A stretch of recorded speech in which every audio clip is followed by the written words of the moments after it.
आप सभी का अपनी YouTube channel Harshit Diwan direction from word to creation में स्वागत है।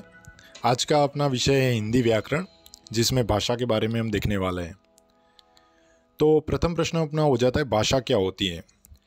तो जब हम अपने मन के जो भाव होते हैं उनको एक दूसरे के साथ आदान प्रदान करते हैं, उसमें दो तरीक़ों का हम इस्तेमाल करते हैं। एक होता है लिखकर और दूसरा होता है बोलकर। मीन्स हम अपने जो मन फीलिंग्स होते हैं वो फीलिंग्स दूसरे के साथ शेयर कर रहे हैं। वो जो भाव होते हैं उनको हम दो तरीके से एक दूसरे के साथ प्रकट कर सकते हैं। एक होता है लिखकर और दूसरा होता है बोलकर। और सामने जो व्यक्ति होता है वो इस जो हम भाव प्रदर्शित कर रहे हैं उनको समझता है। तो यही जो माध्यम है उसको बोलते हैं भाषा। भाषा या मन के भावों को आदान प्रदान करने का एक माध्यम है। उसके अलावा कई बार हम संकेत यानी कि इशारों से अपने मन की बात जो है वो दूसरों तक पहुंचा देते हैं। तो वो भी एक माध्यम है, भाषा ही है वो भी। भाषा के दो प्रकार हैं, आप याद रखिएगा। इसमें एक है जैसे कि हम बोलकर अपने विचार प्रदर्शित कर रहे हैं, तो वो हो जाती है मौखिक भाषा, जिसको हम बोलकर दूसरे सामने वाले व्यक्ति को समझाने की कोशिश करते हैं। दूसरी होती है लिखित भाषा, जिसमें हम लिखकर अपने मन के जो भाव है वो दूसरे व्यक्ति तक पहुंचाते हैं। तो फ्रेंड्स देखते हैं सबसे पहले मौखिक भाषा।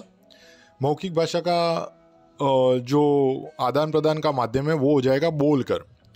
एक व्यक्ति बोलकर अपनी जो बातें हैं वो दूसरों तक पहुंचाता है। तो भाषा का यह जो रूप है उसको हम कहेंगे मौखिक भाषा। जैसे कि आप कक्षा में पढ़ रहे हैं, आपके अध्यापक आपको कोई कहानी सुना रहे हैं, बोलकर आप सुन रहे हो, उसको समझ रहे हो, तो वो एक मौखिक भाषा का रूप हो गया। आप कक्षा में बैठे अपने मित्रों के साथ चर्चा कर रहे हैं बोलकर, तो वो भी मौखिक भाषा हो गई। ऐसे दूसरा जो स्वरूप है वो है लिखित भाषा, जिसमें हम लिखकर अपने मन के भावों को, विचारों को प्रदर्शित करते हैं। कोई व्यक्ति लिखकर अपनी मन की बात है वो दूसरों तक पहुंचाता है, और दूसरा जो अन्य व्यक्ति है वो व्यक्ति इस बात को पढ़कर समझते हैं, समझ लेते हैं। तो यह जो भाषा का माध्यम है वो उसका लिखित रूप हो जाएगा। जैसे आपने बच्चों को प्रश्न पत्र में लिखने के लिए दिया, तो बच्चे अपना जो जवाब है, अपनी मन की जो अभिव्यक्ति है वो लिखकर आपसे प्रदर्शित करेंगे। फिर जैसे आपने किसी का काम है, आपने उनको मैसेज कर दिया, पत्र लिख दिया, तो ये आपने लिख कर भेजा हुआ है और सामने वाले व्यक्ति उनको समझ रहे हैं। तो ये भी एक भाषा का माध्यम हो गया, लिखित माध्यम। इसके अलावा हम भाषा के बारे में ज़्यादा जानकारी प्राप्त करें तो अपना जो भारतीय संविधान है, उस भारतीय संविधान में अभी 22 भारतीय भाषाओं को मान्यता प्रदान की गई है। इसमें जो अपनी हिंदी है वो अपनी राष्ट्रभाषा है। अब प्रश्न ये हो जाएगा कि हिंदी जो अपनी राष्ट्रभाषा है उसको मान्यता कब प्राप्त मिली थी, हिंदी का स्वीकार कब किया गया था। तो फ्रेंड्स याद रखना, 14 सितंबर 1949, 14 सितंबर 1949 को हिंदी जो है, हिंदी भाषा को भारत की राज्य भाषा के मान पे स्वीकार किया गया था संविधान सभा के द्वारा। इसी खुशी में हम हर 14 सितंबर को हिंदी दिवस के रूप में मनाते हैं। अपना भारत देश बहुत महान है, बहुत बड़ा भी है, वहाँ अलग अलग राज्य भी है और अलग अलग राज्यों में अलग अलग भाषाओं का इस्तेमाल किया जाता है। जैसे अपने गुजरात में गुजराती, राजस्थान में हिंदी, महाराष्ट्र में मराठी, ऐसे अन्य अलग अलग जो राज्य हैं उनमें अलग अलग भाषाओं का इस्तेमाल किया जाता है। इसके बाद हम देखेंगे सांकेतिक भाषा। जैसे कि मैंने बताया, कई बार हम क्या करते हैं, कुछ न बोलकर भी इशारों में बहुत कुछ बोल देते हैं, तो जिसमें वाणी का इस्तेमाल नहीं किया जाता। याद रखिएगा, सांकेतिक भाषा किसे कहते हैं, तो जिसमें वाणी का इस्तेमाल नहीं होता, ना ही लेखन का इस्तेमाल होता है, केवल इशारों में ही बातें हो जाती है और अपने जो मन के विचार है वो प्रस्तुत किए जाते हैं, तो उसी को बोलते हैं सांकेतिक भाषा। जैसे कि कोई पुलिस ऑफिसर चौराहे पर खड़े हैं और वो जो यातायात के साधन हैं उनको डायरेक्शन दिखाते, दिशा दिखाते, कौन सी दिशा में जाना है, तो वहाँ पर वो इशारे करते हैं, तो यातायात नियंत्रण किया जाता है। तो यही जो है वही सांकेतिक भाषा है। दूसरा, भाषा के कितने रूप होंगे, तो फ्रेंड्स याद रखना, भाषा के 3 रूप होते हैं जो हमने अभी पढ़े। एक है मौखिक भाषा, जिसमें बोलकर हम अपने विचार प्रकट करते हैं। दूसरा है लिखित भाषा, यानी कि लिख कर अपने विचार दूसरे व्यक्ति तक पहुंचाते हैं, वो पढ़कर उसको समझ लेते हैं।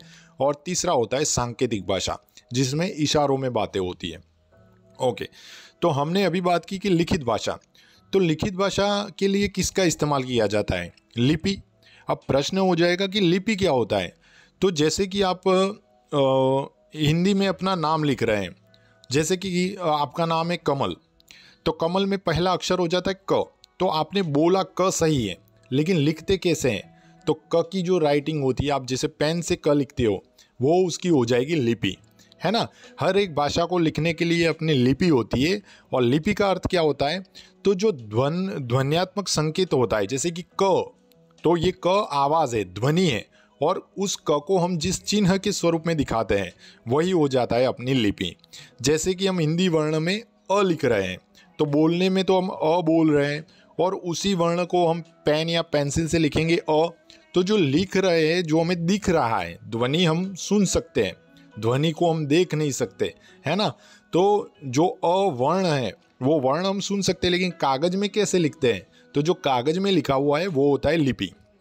जैसे अंग्रेजी होता है, तो अंग्रेजी में आपने ए लिख दिया, तो बोलने में तो ए ही बोल रहे हैं, वो ध्वनि है, लेकिन कागज पर जो लिख रहे हैं वो लिपि है।